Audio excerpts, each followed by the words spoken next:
Good evening, everyone. Thank you so much for being here with us today. I know you've all probably had a really busy day, but it's such a pleasure to see so many familiar faces tonight and some new ones as well. So we've got a jam-packed evening tonight, and I just want to say a big sorry for starting 9 minutes late, but we'll make it up to you tonight. So I'd love to start off by introducing my incredible colleagues. Today we have Victor with us from Eagles, and he's based in Malawi. And we also have Angela with us, who is from the All We Can family. And over the next hour and a half, we'll have the pleasure of learning more about All We Can's partner Eagles from Malawi. But before we get into the nitty-gritty, I wanted to give you all an overview of the event, who we are as an organization, and how this relates to the work that we're doing with our incredible partner Eagles.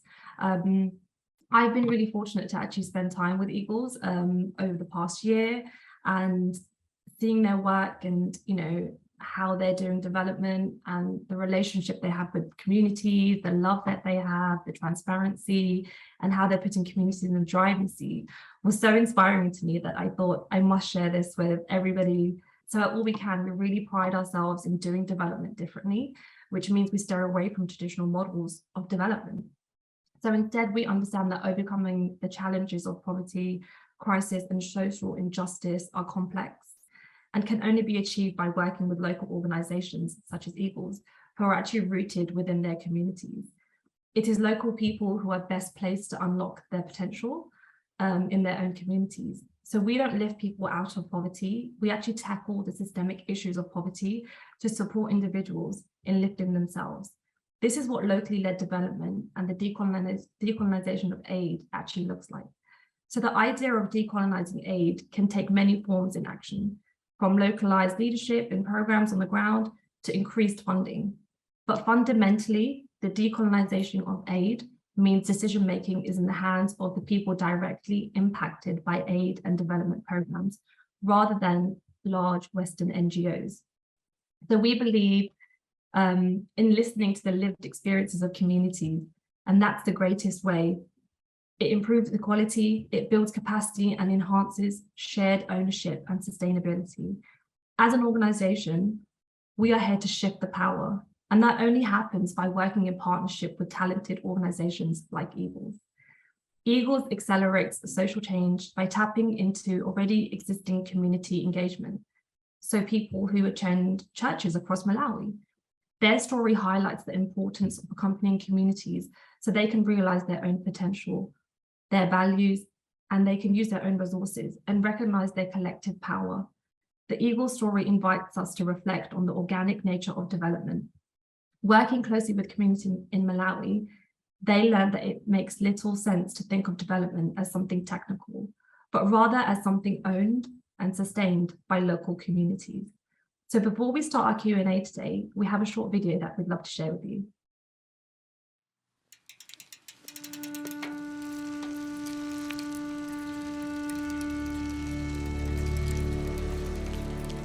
When it comes to helping people facing poverty and inequality, communities haven't been in the driving seat.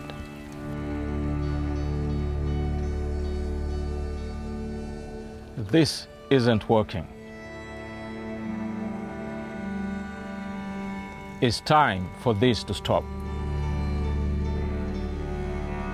There is a better way.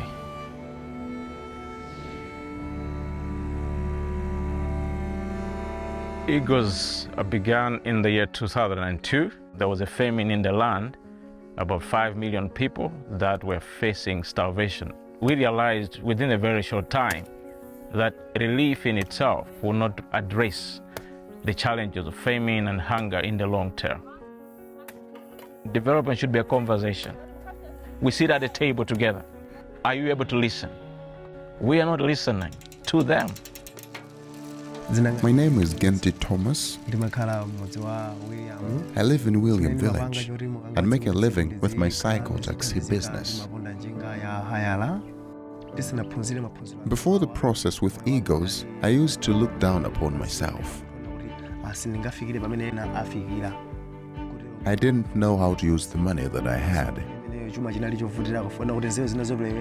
thought I could never achieve what others did and would never get to where I wanted to be in life.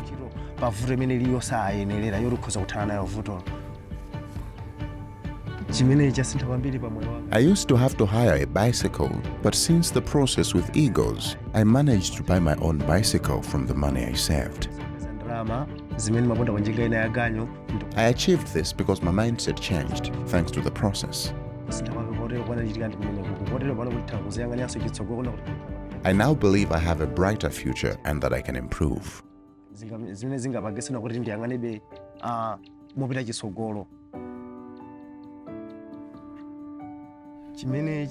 What has helped me is the change in my mindset. I now know how to identify my problems and find solutions for myself.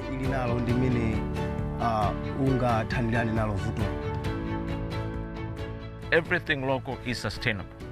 Local communities working together, their local government addressing local challenges, using local resources. That is the formula. What you need is a push from outside. It's partnership. People coming alongside a community that is already on a journey. When you are sitting on the back seat of the bicycle, you have no control at all.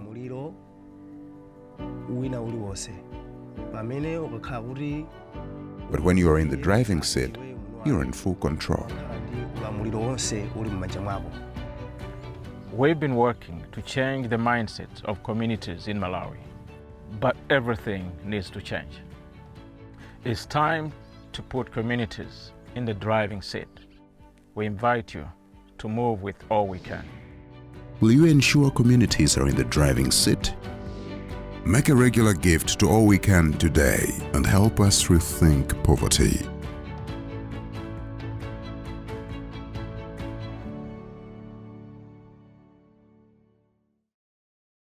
Wonderful.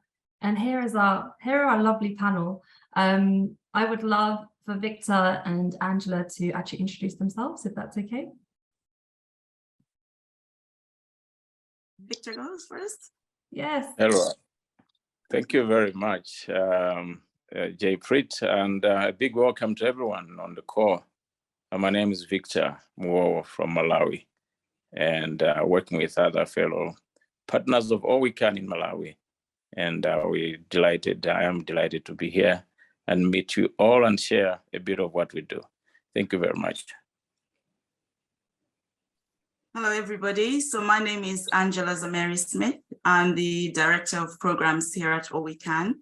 And I also know Malawi very well. I was born and raised in Malawi, and so I know the country very well.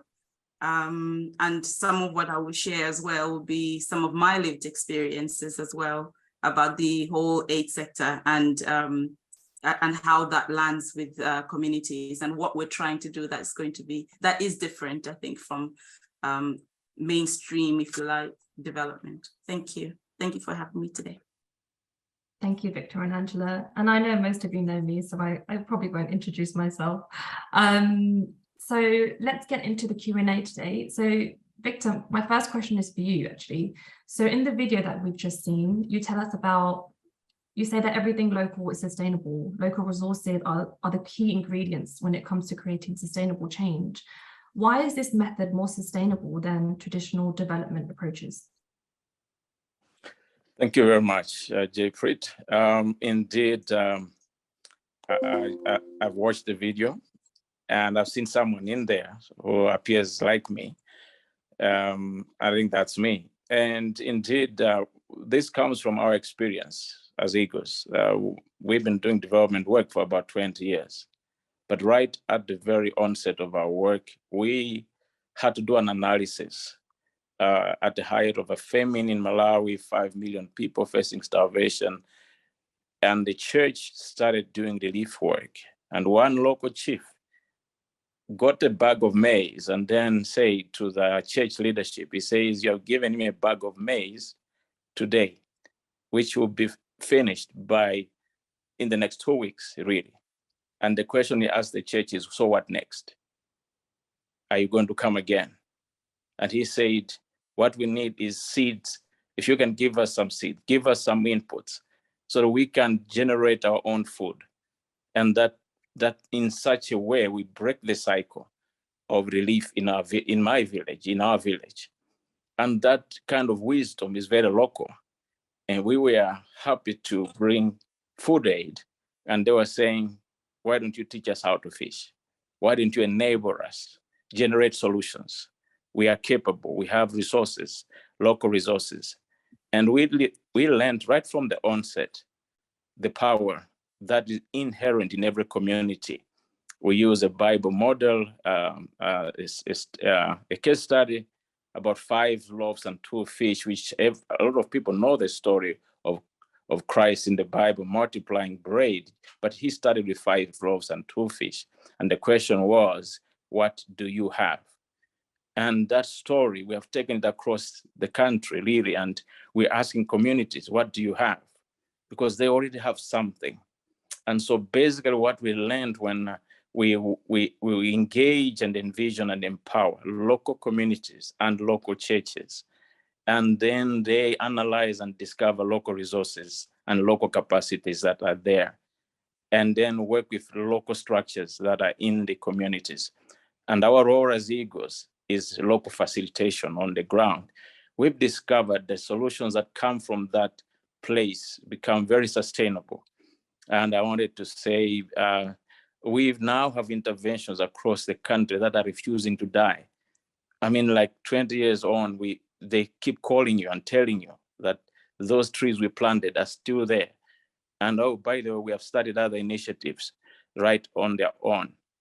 And therefore, that's the reason why we discovered that local solutions, when local communities work with their local resources, using their local capacities, when they discover who they are and the capacities that they have, whatever comes out of that is owned by them and is sustained by them. Hi, Jeffrey, is that okay? Yeah, no, that's fantastic, Victor. And so I guess taking that approach you just mentioned of empowering local communities and them working with local resources and changing their mindsets, what does shifting the power actually look like within the communities that Eagles works in, and how are communities in the driving seat? Thank you very much for that question.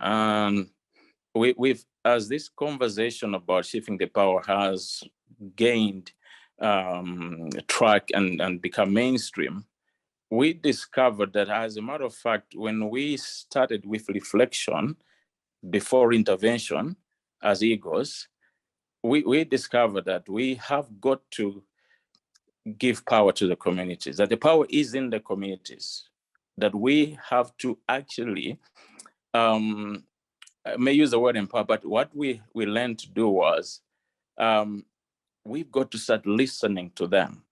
We discovered these were, like I like to say, they had PhDs and masters in their own communities. No one knew their community more than them. And up to this time, we have literally learned that every community has a past no one who comes from outside would ever know. 50 years ago, no organization was there. And as we listened to old people in that community, they told stories that were so incredible. How the rivers that are now just dry riverbeds, those rivers had fish in them. We learned that they had fruits growing right on the side of those rivers. And that was amazing. And basically what we discovered is they had a past which were full of lessons. And those lessons were critical to redefine their present and then forge a new future. And they could impart their wisdom to the young people who are present in the village to say, we used to be victorious before. We used to be food secure before. And therefore, with your support, working together, joining hands with us, we can rediscover who we are as a people, and so on and so forth. So we have learned from the beginning that they are masters in their community. They know the context, and what we do is facilitation. And therefore, we basically had to shift power. We listen to them, we hear them, we affirm their dignity, and then we let them identify the issues, and then also identify solutions, and then together you see them developing their visions and their action plans.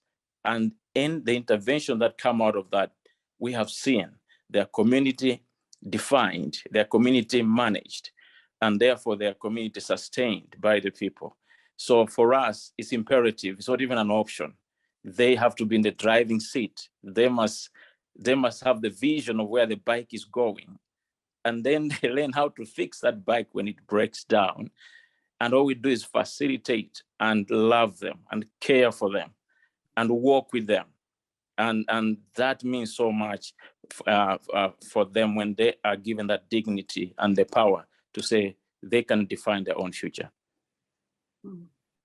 That's really, really powerful, Victor. Thank you for sharing that. And just from a different perspective, Angela, I'm going to come to you now. So what are your thoughts on the above question and why this approach is actually doing development differently? Yeah, so I think a lot of it is what Victor has said. I think usually we know that the people who have the money are actually the ones that have the power, because they feel like they can then be able to dictate and say, well, with my money, I would like to see you do A, B, C, and D. So there is that. And I think what the fundamental shift is in the approach that has been demonstrated so well by Eagles is saying, yes, we might have the money, we might have the resources, but actually you have the solutions. You as the community understand the challenges that you're facing every day. You understand the inherent capacities that you have. And so therefore you can be able to, together as a community, be able to identify what solutions you want to implement, when, how you want to do that, how you want to prioritize the many, many challenges that you face on a day-to-day basis. I mean, poverty is complex. And if you take the approach that Eagles takes, when you go and you sit with the community and you really invest in the time to understand them, really deeply, help them to assess and analyze those issues, etc. You understand that, many times at the end of that process, they've identified sometimes 10, 15 different issues that they need to tackle, whether it's food or livelihoods or water. There's so many different things, and all of them are interconnected and really very complex. But what that process does is to help them really start to think through how they can start to tackle the challenges that they have, and also then to identify what their priorities are. And those priorities are going to be different from one community to another. And I think where maybe we've gone wrong in development is that we've thought, this particular project has worked in this community, therefore it will work in the neighboring community. But actually shifting power and putting communities in the driving seat means that the community themselves decide, you know what, we have all of these issues, but for us, the issue that we really want to start to tackle with is livelihoods or water or agriculture for food security. So you're giving them that opportunity to make those choices. That decision is not coming from outside of the community. And so it takes for organizations like All We Can and Eagles to actually say, yes, we might have the resources, but actually you are the ones that have the power to determine how you want to utilize those resources to meet those needs, but also so that by the end of it, you're the ones that own the solutions and the outcome from implementing those particular programs. So it's shifting power is really about those that have resources that communities may not have, funding, and what other resources the communities don't necessarily have, giving up some of that power in terms of determining what development needs to look like. So, I think for me, that is really what is critical about the approach that we're talking about today, doing development differently. Because actually over the many decades that development has been happening, solutions, decisions have really come from abroad. They've come from outside the community. And that can really be very disempowering to a community where they say, yes, we understand these are our issues. And thank you very much. You're bringing water and you're bringing these particular issues. But actually what we need more at this particular point in time is something else. And so it's not to belittle or to say that the support that comes from outside is not needed or is not appreciated, absolutely. But what we're saying is that if this support is going to be really owned and driven, and then sustained after the external people have left, the supporters have left, if we're going to leave a community that feels powerful and able to determine and face future challenges themselves, then we do need to allow them to learn and to apply the power that they have for self-determination. So for me, I think that is all that I would add to what to what Victor has said. Thanks, Ange. And yeah, I guess poverty is definitely complex, and taking what you and Victor have said about, shifting the power and communities tackling their own issues and finding their own solutions, mean that, solutions and decisions are not coming from outside the community. Victor, I'd love to know, what are your reflections on the way that All We Can is actually working to decolonize aid and to ensure that development is locally led? Thank you very much, Jaypreet. I wanted to, just before I proceed to that question you've just asked right now, just to add a very major observation. We've seen that happening over and over again with international partners that work with us. And we've seen it live, it's been happening. And basically what we from those experiences, we learned that not only do we have partners or development players who have the material resources or the money, if I may say so. And those are required. The question is, where do you invest them? How best do you utilize that aid so that it is effective aid? It has a sustainable impact. Because what we've seen is that not only was money donated, were funds donated, when we've seen that solutions too were being donated. And so basically what we're saying is we learned that, and from Eagle's perspective, what we do is instead of telling a community 2 + 2 = 4, we discover that if you tell them 2 + 2 = 4, they have no idea what 5 + 7 is equal to next time that comes around. And so the issue is empower them to solve their own problems. Because next time the question changes, they know how to think around it and find their solution. So the how to is the key. So give us the aid, help us to help them to know how to tackle new challenges. We all know with climate change, the context keeps changing, challenges keep changing. What was a challenge 10 years ago now has changed all over a sudden. Now, when they have the belief in themselves, in their own capacities, we can do this. It just sustains development. It changes them. They are happy to ride that bike in front and leave me behind as a passenger. So I wanted just to add that. And we've seen in partnering with All We Can, and I've said it before, it's not because I'm on the call and All We Can staff members are here and I'm looking for extra money. No, it isn't. The reality is All We Can is so different.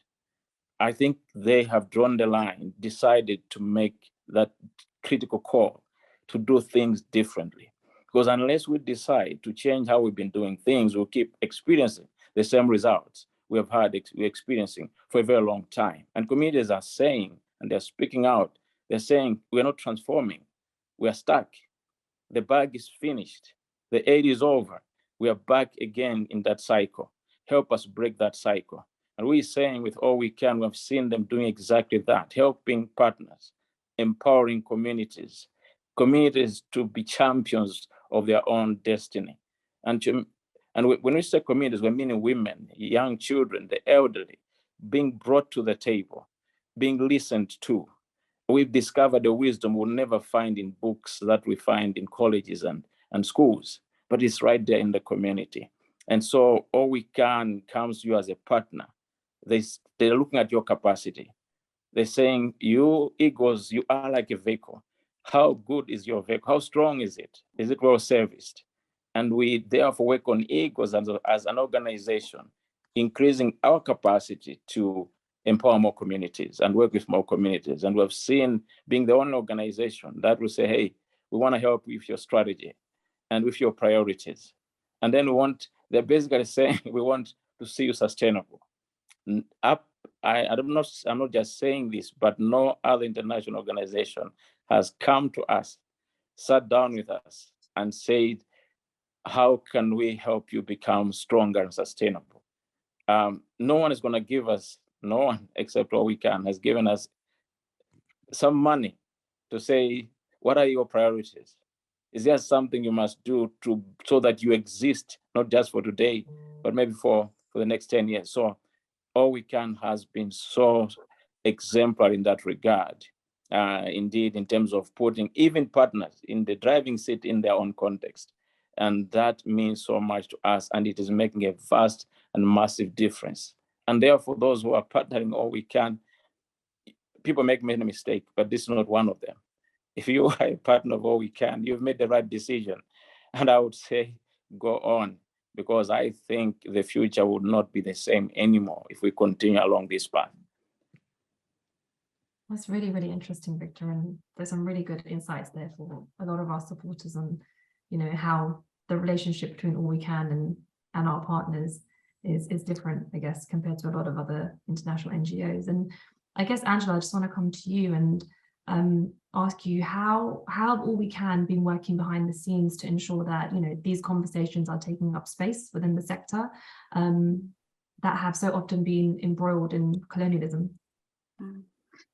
Thank you, Jer. So we've been on this journey now, say 7 to 8 years. It has not been an easy journey because we had to, as Victor said, we had to get to a point where we drew the line, and we said we cannot continue to do development in the same way any longer because it's not having the effect.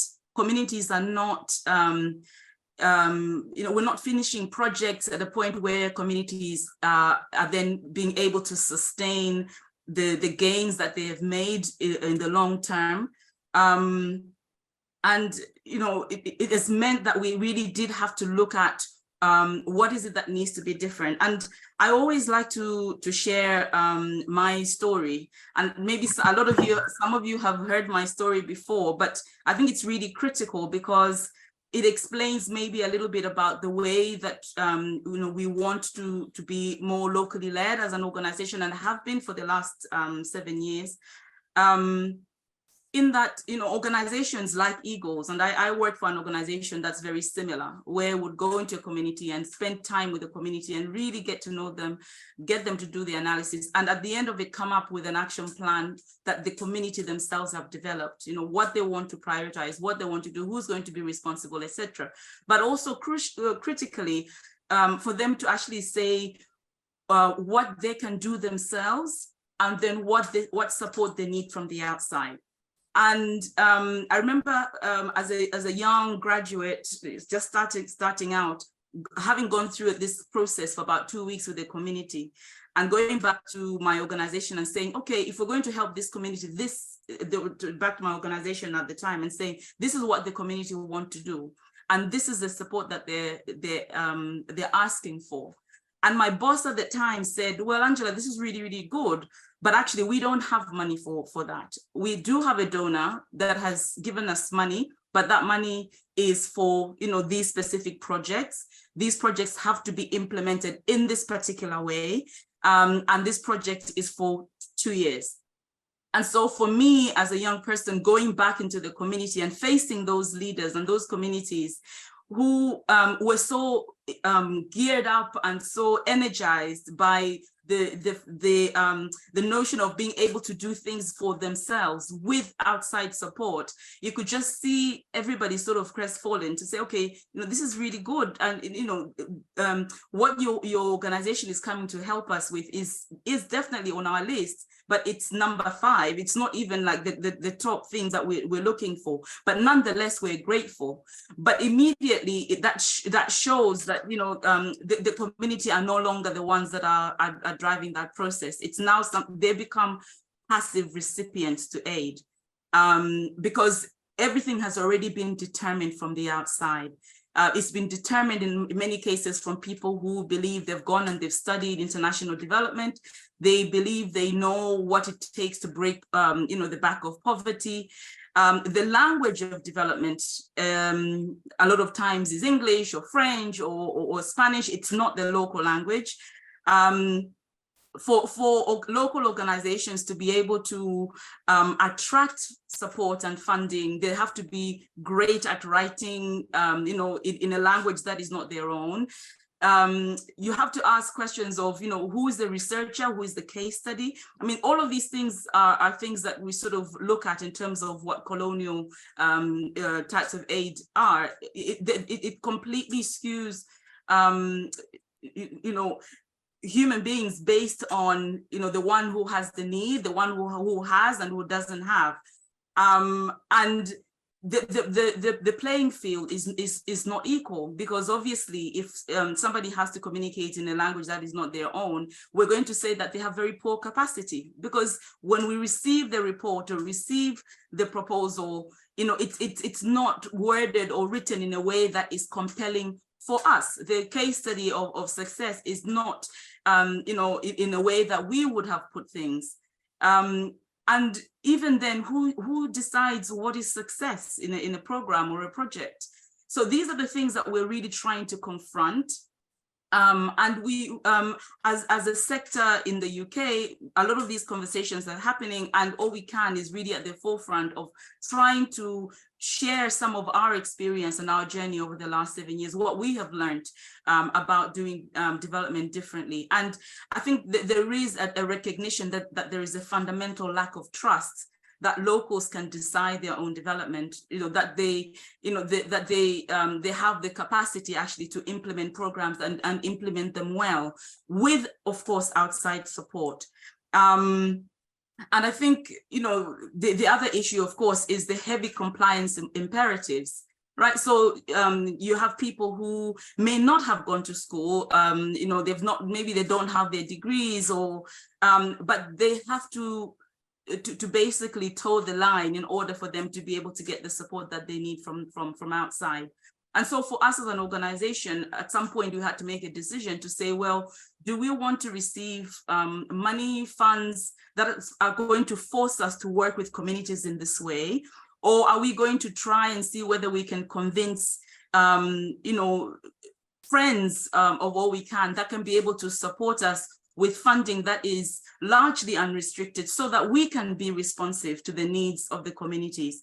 Because in all honesty, a lot of times, there's a lot of language in the sector around co-creation. We're going to co-create a program with communities. But the reality is that the loudest voices is always from the people who know what the donor want, what language we need to use. And so even then, local actors, local communities, local organizations are not on an equal footing.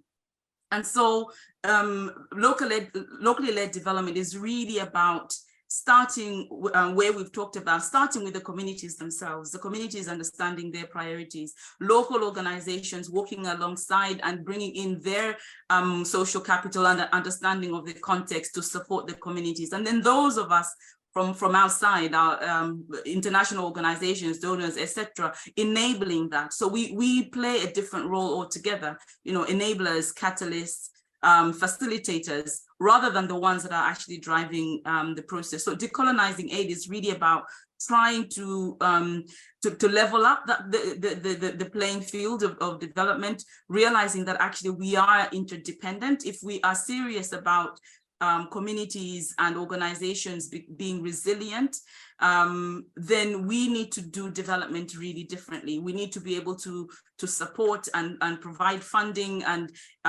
resources in a way that allows that to happen. So it's about meeting their needs, not about meeting our needs.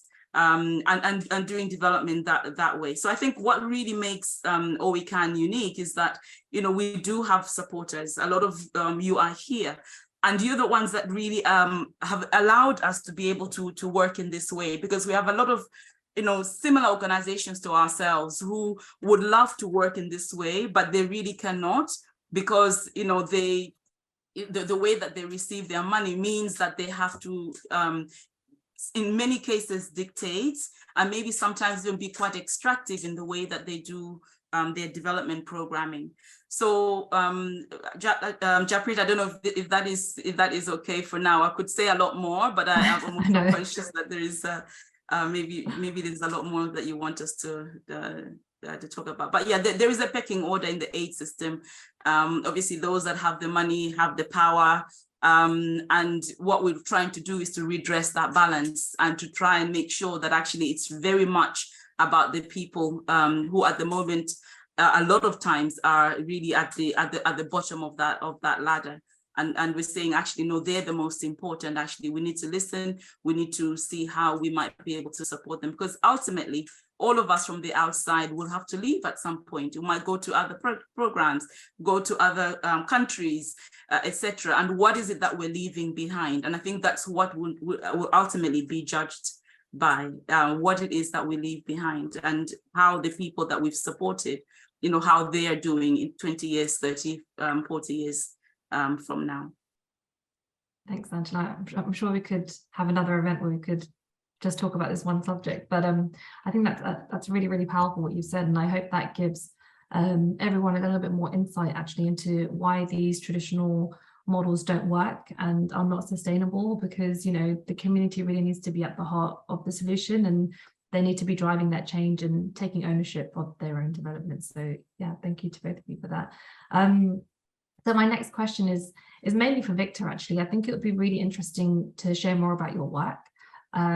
So to really understand, what are the main overall issues impacting the communities that that we support. So through your long-term activities, what are some of those issues? And if you have any case studies that you would like to share as well. So over to you. Thank you very much. And thanks everyone again, always on the call, for your attention at this very time. We're so delighted. And just your presence alone empowers us and encourages us to go on and do more with our friends on the ground. Our friends for us are the community members. We love them. They are friends. They are really special. And but those communities have been experiencing quite a number of challenges over time. And they are quite diverse, the challenges that they are facing. Right at the top of all it all, we have climate change. That's just transformed everything. I think the communities woke up one day and all they found that things have changed. They're trying to wait for the rain to come on the 14th of October, which is when the rains used to come. And they knew for 14th of October, the rains are coming. There is no longer 14th of October. They would even dry plant, like put their seeds into the ground, knowing the rain is going to come on the 14th of October. It has gone. There's just a disruption in the weather and climatic systems. And you may have heard, and I'm sure you have, about the cyclones that now seems to have found a new home. I mean, like they're coming to Malawi. They've never been there before. Yes, we used to have heavy rains and storms. Now we're talking cyclones, like 3 cyclones in the space of 2 months. And the most devastating one just this last year, you have communities that got completely disconfigured, that completely destroyed. Houses, probably 98% of houses brought down completely, and everything they had washed away and gone. And so these challenges are there, but then something happened. So you have the climate change. You have all of a sudden you have these pests that are just coming up, 4 army worms that are coming up, and then the economic stress. This year is even worse for Malawi. Last year, we got impacted, as strange as it may be, from the Ukraine-Russia war, because it's a farming country, and then there were just impacts that came along. But here is what has been so different: the resilience of the communities. When the cyclone hit, the very first people who took charge of the situation were local church pastors trained by Eagles. They were the ones contacting government. They were the ones doing search and rescue. They were the ones who were going about in the houses rescuing people. And they even started organizing food items from their own community. As I speak right now, last year when we were meeting them, talking to them, they say they have even started a community food bank. Yeah, they're gonna collect a little from each house and they're gonna put it together that when elderly people run out of food, they're going to feed them. And all we're saying really those kind of stories are really special. They demonstrate that when God created man, he put in them, in human beings, that capacity, the ability to think through their issues, to reflect, to monitor, evaluate, draw lessons. When a crisis happens for us, yes, we will need to intervene, save lives, and help out with food aid. We need partners to come along with us. But then what we also do is use the crisis as a learning point. The communities use the crisis to ask critical questions. What has caused this crisis? What lies at the bottom of these problems we're facing? So they try to look at the root causes, the underlying issues, and then they say, how do we reverse it? So basically, a crisis for us is a lesson. A crisis is an opportunity to learn to do better next time. But that's the reason why we wanted development partners to listen to the communities, because then we can design better solutions together. Because they're always there. We are always there. We are dealing with the pressure all the time, but it means we are drawing these critical lessons. So the stories have been tremendous. And just this year, when the floods started coming again, the churches and community leaders started doing flood mitigation on their own, no external funding. They started digging trenches. It has never happened in Chikwawa. They wait for donors to tell them what to do. This time around, they were telling us what they want to do, and they're inviting us, come and see what we're doing. And indeed, floods came in one village. Those trenches helped to redirect the water flow away from that village. And there's been incredible stories like those. And one lady by the name of Chrissy, she's widowed, she's divorced, but she has 3 boys. They have to go to school. What do you do in such kind of situation? And she regained this self-belief when she went through the training Eagles provides. She discovered that she has some resources. She has physical strength. She has ideas. She has this God-given 24 hours. How can I use my time better? How can I use my land better? What else can I do? And what we always say is development is like a journey you take. I want to go to town. There's no lift around. I'm going to use my legs. I'm going to start off. If a lift finds me, it finds me along the way, but I don't going to wait for the car to come to my house. So bottom line is they start off with what they have, and any help that comes from outside supplements their efforts. It takes them to the destination that they're looking for. So Chrissy, for instance, after she went through this training, which we tackle these issues of mindset change and discovering your capacities, she basically started doing a business. She gets some livestock, pigs in Malawi. That happens, and then started raising these pigs, and she's able to sell some of them. Then she ventures into improved farming practices, and she harvests more than ever before. Then she constructs some houses and puts some of them for rent. And now she has the money. She sends the boys to school, and those boys then can become the leaders the communities are waiting for. And so these have been great stories that have been happening, and we're really encouraged by the support we're getting, the staff members that are passionate within us, and even government has taken note of the work Eagles does, the mindset change, and they're coming to want to record these kind of stories for the whole nation to hear about them. And this is thanks to partners like All We Can, who can believe in us, believe in putting communities in the driving seat, and we are seeing the fruits of such kind of transformation. Thanks, Jaypreet. Thanks, Victor. And I was actually fortunate enough to meet Chrissy, and she's an absolutely incredible woman, I have to say. And it's really empowering to hear that, communities are taking control not only of their everyday challenges, but also issues such as climate change. And so continuing on from that, Victor, climate change has and obviously continues to have a devastating impact on the communities that you work alongside. So how have the recent storms, so Storm Anna last year and Cyclone Gombe as well, How has that actually affected the community's long-term development? Thank you very much. And I had my partner in Eagles, we are a few of us, and Trevor, if he's on the call, he's free to join in. But I'm going to say something right now. The cyclones that have been mentioned, there was Cyclone Anna, it hit Mozambique, Madagascar, and then came all the way. And then there was Cyclone Gombe, and there were two others, but these were the main ones. The damage was colossal. It was massive. You will visit the moment it happens. We went there and we talked to communities. They had all been displaced. They were either in churches or they were in classroom blocks. Only for us to go back again, maybe weeks later, and even the camp where they were, I was even washed away. And so what we've seen is that these cyclones that are really climate related, they have really destroyed or the wiping out some of the developmental gains communities had registered.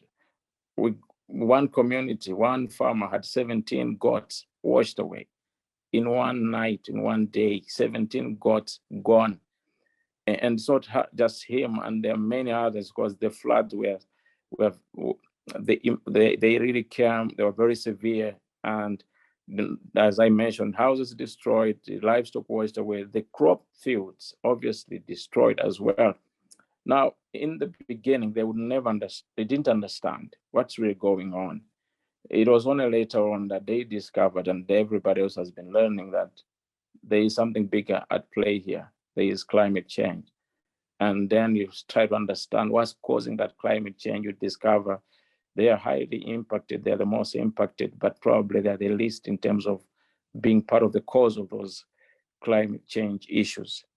But our focus has been, well, when they discover causes that are outside their control, they learn to advocate. So they engage government, they engage members of parliament, they will engage development workers to find those solutions that are outside the scope of the community. But then there are things that are within their control. And for those, then they rise up to do whatever they can. These impacts extend to loss of soil fertility. The soil gets washed away and so on and so forth. But what is the glue that holds them? That's their belief that this is our community. We will, yes, as I said before, let's find out what's causing all of these issues. And therefore, what is it that we can do? What are our capacities right now? We are a community. We are local churches. We're going to hold hands together. We're going to come together and we're going to find solutions together. And this, we're going to tell our friends, our partners, and supporters. And this, yes, we have done exactly that. And then we tell all we can, help us out to help them. But this cycle of partnership has been very like a strong web of development that enables that in times when the climate change and the impacts are less, the development goes on, progresses. But even if there's been a disruption, you use that opportunity to work together with other partners to reconstruct, to redesign solutions, to do things better and do things differently. So JP, that's what I can say. The impacts are great, but we just believe that together, we also have great capacities. When we hold hands, work in partnership, together we can defeat the enemy. We can defeat the developmental challenges. And they are doing it, but we discover that we're gonna need to work with them and encourage them that you are doing it. And then they also learn, and we've seen communities learning from other communities and going on to do the same. I hope that is okay. Yeah, that's really, really interesting, Victor. So thank you for that. And just again, going off of what you said, Angela, I'm just going to come back to you with a question. So we've obviously, or we can start a lot of work around, building back better, especially when it comes to, climate change. So why is the concept of building back better integral when it comes to climate change and community resilience? I'm just going to take it back and maybe talk about Cyclone Idai, which happened in 2019. So yeah. So I'll talk about that particular project in a minute, but I wanted to sort of emphasize, maybe underscore what Victor has said, to say that really every crisis is an opportunity for us to take stock with the community and decide and sort of think about what can be done differently or better next time. How can we respond in a better way? And really, this is about disaster-proofing development initiatives. It means that if you're going and supporting your community because they want to do, better agriculture, you're starting by, first of all, really understanding what are those hazards that they face on a yearly basis, for example, or it's cyclical, like drought or floods, or so it's really understanding their environment, their context, and then the natural hazards that actually impact them. And so every decision that is made, it could be in terms of, well, what seeds do we grow? Bearing in mind the fact that, for certain parts over the last few years, we've had, for example, in the area where Victor works, drought as well as floods. So it's really making sure that communities understand the challenges that they face because of climate change, and then making decisions for how the interventions can be able to withstand those challenges, and how we can then be able to preserve development gains. Because I think the biggest challenge that we have seen is that we could have worked with the community for 3 years. Individual households are faring better. Victor gives an example of a man who had gotten to a point where now he has 17 goats. So he's actually improving his lifestyle for himself and his family. And then one flood wipes all of that away. And so really it's about us thinking about how can we support communities to come up with solutions that are going to withstand the hazards that they face.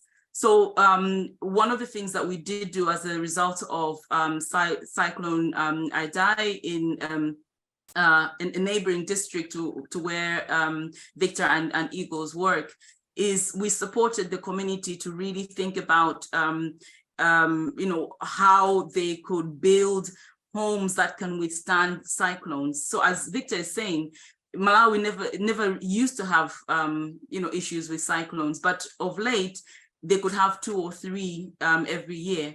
And so people's houses were being destroyed, as Victor said. And in this community, that was the case as well. And so a team went and spent time with the community to really understand how they live, what some of the additional challenges were that they face, even understand things like household sizes and things like that. And with them, designed a home that could actually withstand strong winds and heavy rains and floods, so that this is something that they know they can be able to rely on. So in one community there were 10 of such houses, in another community there was 10 of similar houses as well. And I think the difference here as well is that you go into a lot of communities and you find cyclone shelters. Well, for most of the year, those cyclone shelters are probably empty.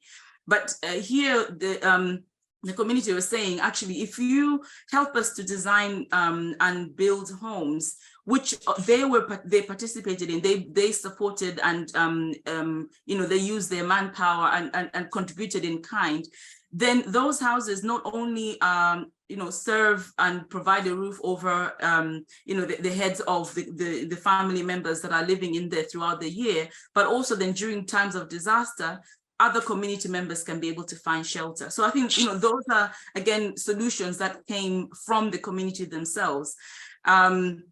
And I think beyond that, then it's we had the opportunity to also work with local builders, local masons, and so that they were participating and learning how they might be able to help community members build these houses for themselves.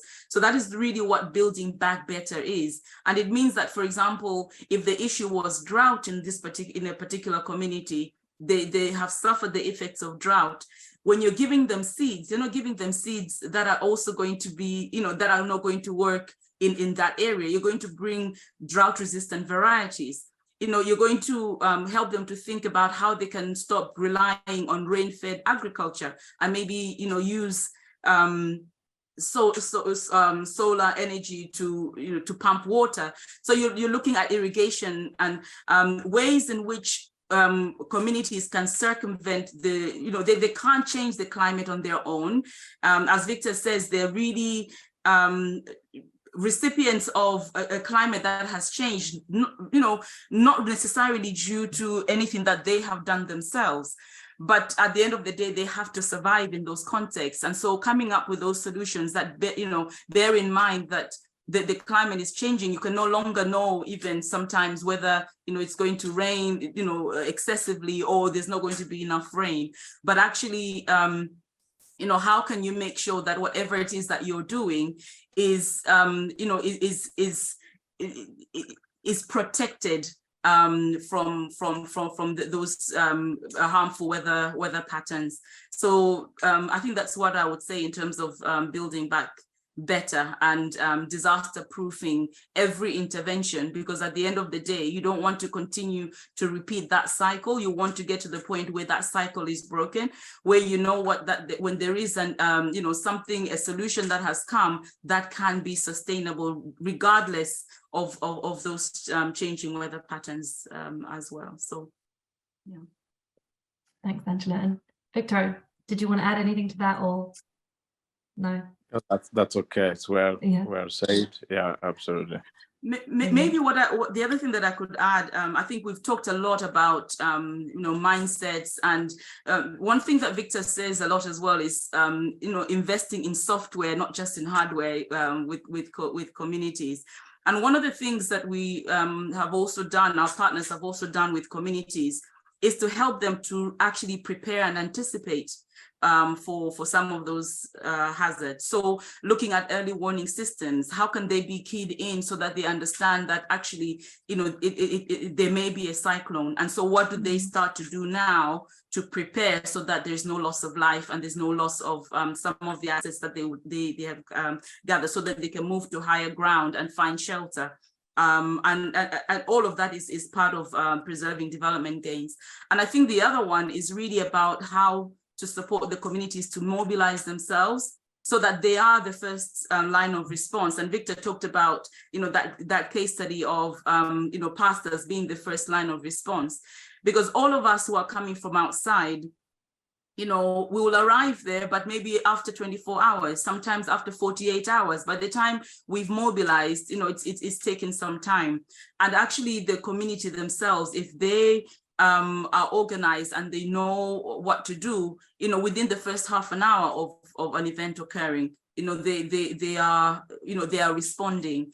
And so part of the support that we provide, and that, organizations like Eagles also provides, is about helping communities to be that first line of response. And a lot of times they're the ones that understand exactly what needs to happen, what needs to be put in place, so that can actually happen as well. So that is really another way of looking at locally led development, but looking at the sort of the emergency aspect of it as well.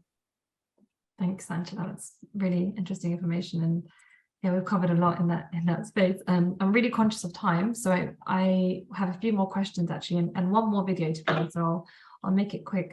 So going back to you, Victor, what does the future actually look like for you and the communities that we're supporting? So what are your next steps? Thank you very much. The future, I would say, is very exciting. It's full of hope. We're coming from a time when communities had no hope. And right now, when they see the fruits of their previous investments, when they see solutions that are actually working, they're very excited. They want to take on the next challenge. And so it's very exciting. And as we see, even as a country, we have a vision. They call it Vision 2063. Interesting enough, they have put mindset change as the #1 enabler of transformation. And actually, they heard about Eagle's stories, and they say, well, those are the stories we're looking for. Is it really possible for communities to transform? And I'm talking about ministries of community development coming, Ministry of Civic Education, saying we want to capture these kind of stories. We're talking about international organizations or not national organization saying we have done something similar to what you're mentioning, but we gave them the money. We put in some money, and you say you did not give them anything. We said, no, we didn't give them any funding to do those kind of interventions. They said, that's so different from us. So what's exciting is that this thing is working. Communities are seeing that their own community transformation is bearing fruit, and they are really geared to say, it's like they're waking up from a dream and they're saying, from slumber, and they're saying, we didn't know we could do this. So communities are shifting from a position and premise of saying, no, we can't, which has been the story of Malawi. They're now saying, yes, we can. Yes, we can. We can do this. We can do this. We can transform our community. What are they also? What else are they doing? They are literally developing a 10-year vision. And it would be lovely to invite partners to come and see them. When you see a community with a vision and then a community action plan, then they can review it and monitor it. It's just so encouraging. And we want to replicate this across the whole country. We're recording these kind of stories, and we want to raise an army of facilitators that will go out into communities. I challenged some of our staff members. I said, we're going to drop you out into a community like a Navy SEAL. You're going to be there, no funding. We're just going to support your salary, and we give you nothing else. We'll visit after 1 year, and we see, can you transform communities with nothing else except you? And the issue is, yes, it is possible, it has happened. What we've discovered as Eagles is that the number one input is actually you yourself as a facilitator. You are the greatest gift to the community. And starting with you, the rest come on as secondary and supplementary. So when you become the facilitator of this process, the community is welcome you as one of the members in the communities. I get phone calls of people I've known from the community 20 years ago. They call me. It's almost we're family, but we work together, and they telling you of these changes that are happening. So the future is exciting. There's so much ground to be covered. Then we have the cyclones. So what does it mean? It means, as Angela said, we have got to go into an adaptive space, work with communities to learn new lessons and tackle new challenges. And as I said, disaster-proof these interventions. And so for us, the crisis is a classroom. The communities, the disasters, those are lessons that are being, that offers opportunities for us to learn. So lots of learning to be done.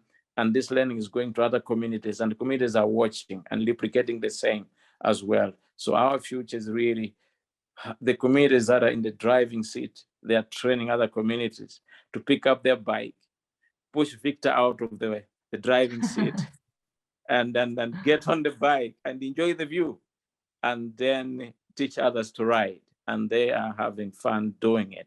But they do that knowing they are partners like Angela, there's Jaypreet and the team, there's Graham and everyone.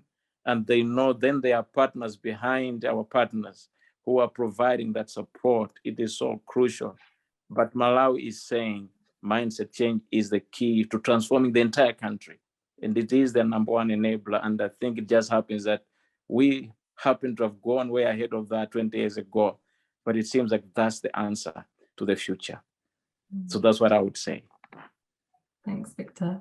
And I have one more question, just about talking about, mindset change, etc. How have you overcome some of the critical challenges that may have hindered your efforts to transform communities and break the dependency mindset with such limited resources? Yeah, the challenges have always been there. Like even in the beginning, when you visit a community, they were so used because of approaches by not just development workers, even government.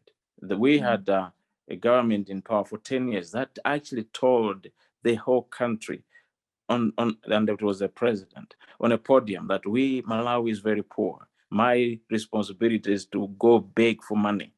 And he kept on saying that message, which was different from the original message of self-help, that you have your 5 loaves and 2 fish. And so you have this challenge of people who gotten used to dependency. And now it's rewriting that script and giving them hope again. And so even churches, where I visit communities outside Chicago, because we cover the whole country, they stayed before Eagles trained us. All these 20 churches, 14 churches, never used to work together. Now we are like one big family. You're talking about 14 denominations, 20 denominations. One of them says we pick one primary school every year. They had just planted 500 trees at one primary school to shelter the buildings using their own seedlings. We never gave them any seedlings. Then they took me to another place and they said, here we're building a clinic. And I saw it using cement blocks. And they are contacting their sons and daughters in town to say, join hands with us. We need a clinic right here. They're waiting for nobody. Now, that for me is transformation. That is encouraging, that the challenges are really there, but you just need commitment. You've got to commit to helping people. For me, it's not a job. To me, it's really a sense of realizing that if we don't help this child, we are talking about the next generation wiped out, their hopes and aspirations drowning.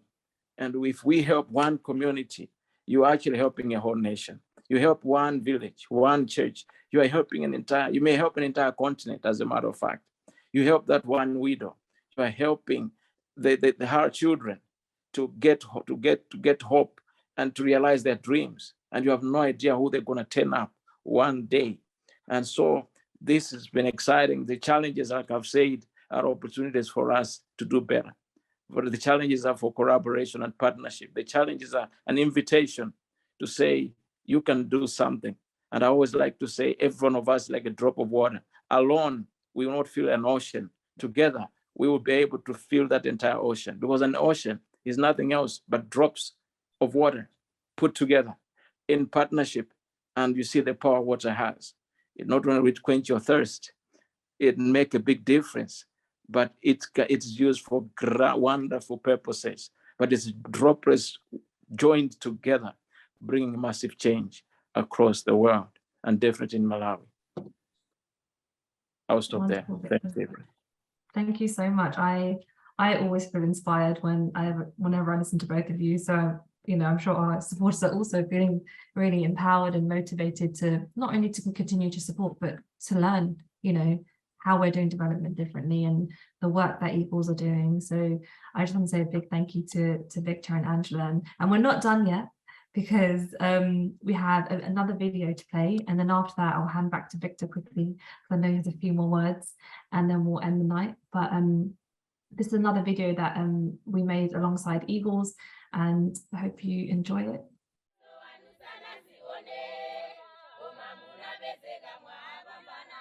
Our calling as an organization is actually work with the people in terms of reframing or changing mindset. Their belief about themselves, their belief about their communities, their belief about their future. Because if you can change somebody's thinking, they're going to transform their communities. We have prescribed solutions to the communities. We already think we know what they have to do. And that doesn't work at all, because they are their own experts in their community. Chimene chandikhudza kwambiri nchonena kuti nyumba yanga inaonongeka ndina mundu amene wa ana. Dandaulo njonena kuti akamapanga zawo za mafakitalezo azidziwa kunena kuti ifeso kunoko timakhuzidwa timakhala m'mavuto, makamaka nyengo imatha kusintha, mvula mwina mphepo zonongazi kapena mwinanso nkutheka mvula kugwa yambiri kapena kusagwa kumene, zimene zimapangitsa kuti ifeyo ngati maiko ifeyo anthu osauka kuvutikabe.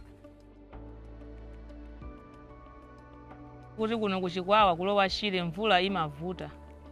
Chifukwa cha ichi anthu akuno tayenera kudzala mitengo kuti tizikhala ndi mvula yabwino. Komanso kunoko mphepo imavuta mwachitsanzo tinakumana ndi namondwe wa ana amene waononga kwambiri nyumba za anthu chifukwa choti mitengo yambiri kunalibe. Pamene madera anzathu kunalibe mavuto ngati imene ife taona kunoko, mavuto njonena kuti mitengo ndiyochepa kwathu kuno. There is wisdom. There are solutions that people have in there. They are boiling inside of them. Our duty is to bring it out.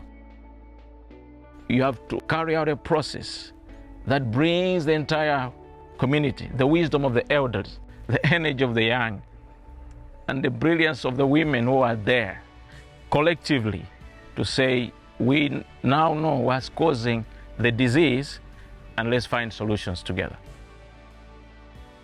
Pamene aigozi amaphunzitsa anthu mmene angasamalire monga ngati zachilengedwe, cholinga choti anthu akwanitse kukolola zakudya zochuluka. We start with a map of the past. How was life before? And that brings in the elders of the community. They know the past. And why is that important? Because stories of the past will energize people in the present. It gives them hope that it was good before. You learn from the past in order to transform your present and therefore redesign the future. It just helps so much that their maps bring out issues that in a traditional approach would never even have come out, because the map tells it all.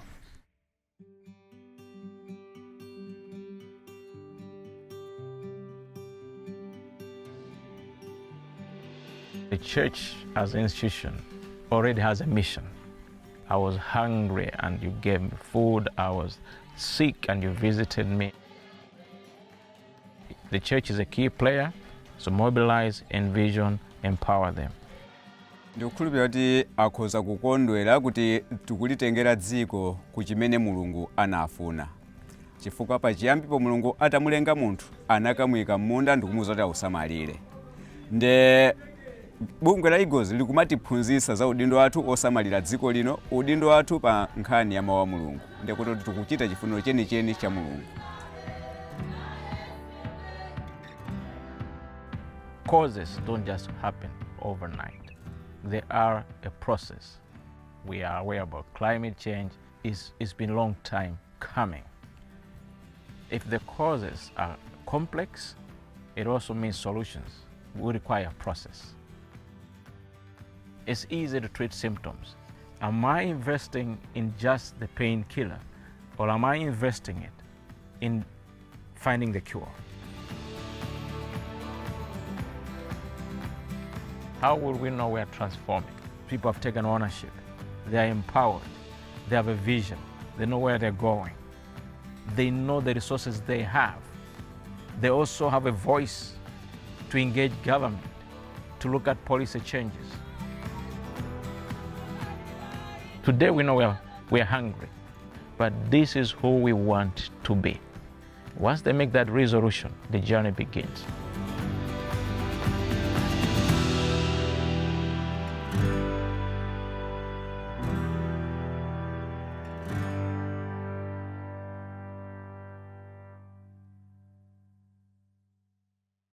I hope you all love that video as much as I do. I've probably seen it about 20 times now, and every time I get goosebumps. And just before I let Victor speak, you can learn more about Eagles in our Be Transformed length booklet. So if you haven't got a copy now, you can go onto our website and we'll get those to you. And it's incredible, and you're going to hear all about the community that Victor's been talking about, and also some incredible quotes from him as well. But over to you, Victor. I know that you wanted to just say a quick thank you and ask us watchers to continue showing love and commitment to us. Thank you very much. Yeah, seeing those communities brings tears to my eyes. They're my friends, but I want to extend that friendship to the whole world. They know about you, and they would love you to know about them. They are incredible. Their commitment is just inspiring. And there's no great opportunity than to become friends with these people. The greatest joy I ever have is when I go back to the community. I leave the town and go there. As they dance, you've seen them dancing. They are very special. They just burst with optimism. They just believe, I think it's inbuilt in them that we were created to live the abundant life. Why don't we join hands together and make that possible? Let every human being experience the abundant life. Let's us help them fight the battle and win those battles. And you have seen they're doing it. And so really, I want to thank everyone. And I know some are not on this call, but what does it mean to be a partner, a donor? I just wanted to say, just by being on this call, you have made a donation. You sacrifice your time, your energy. So donation is not just money, it is your heart. It is the level of concern you have for your neighbor. It's becoming that good Samaritan to say Malawi may be miles away, but Malawi can be in your heart, can be in your home, that Chris can be your friend, that those pastors, you can walk with them and they can then touch hundreds, thousands of people. You heard the pastor say in the story, in the video, he says, we feel we have been called to transform Malawi. And really that's a call for an invitation for partnership. We really have communities that are ready to do amazing things that were almost deemed impossible before, but impossible has turned out that it is possible.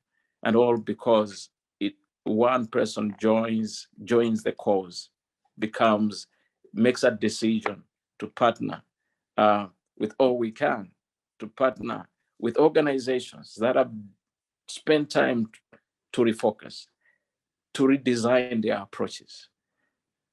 No one wants to plant the seed without a harvest. But I can say every donation that has ever been made in All We Can, I can see that it yields multiple times the benefit.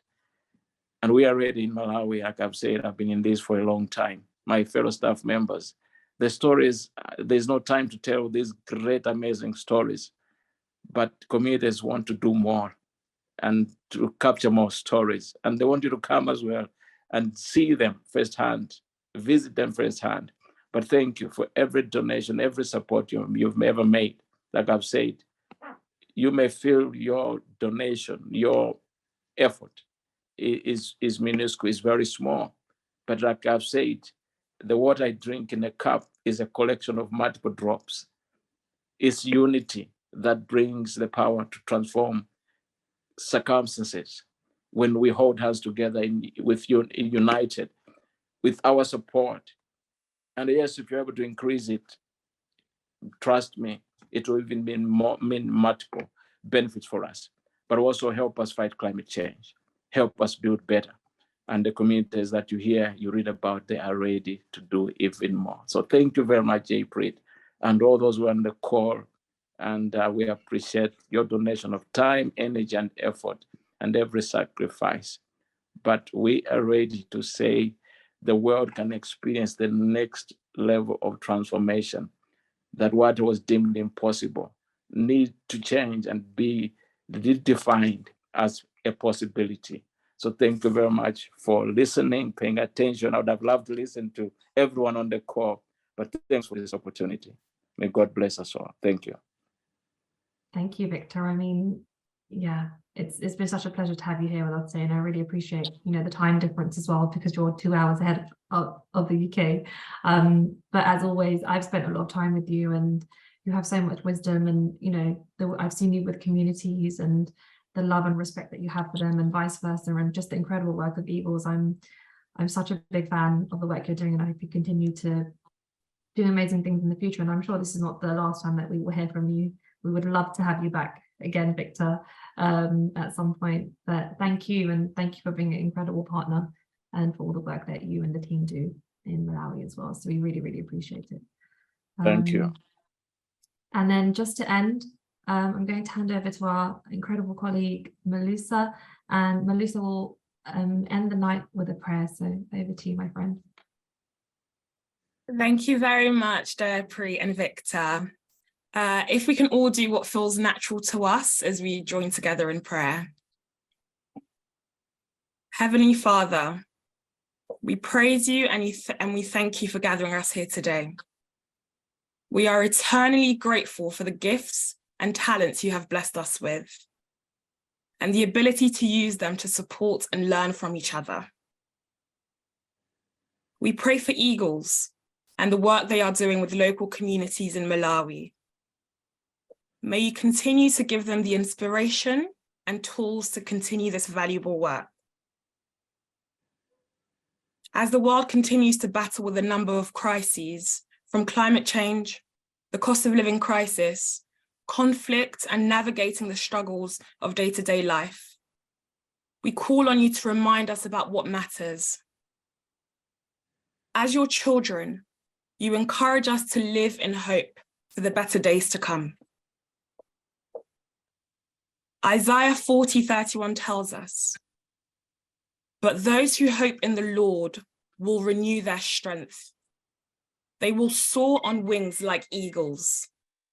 They will not run and not grow weary. They will walk and not be faint."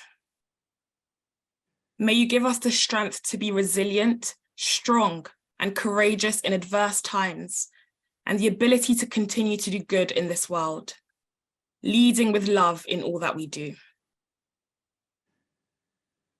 I pray for the blessings and protection of every single person joining us today.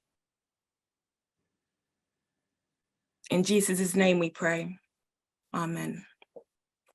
Amen. Thank you.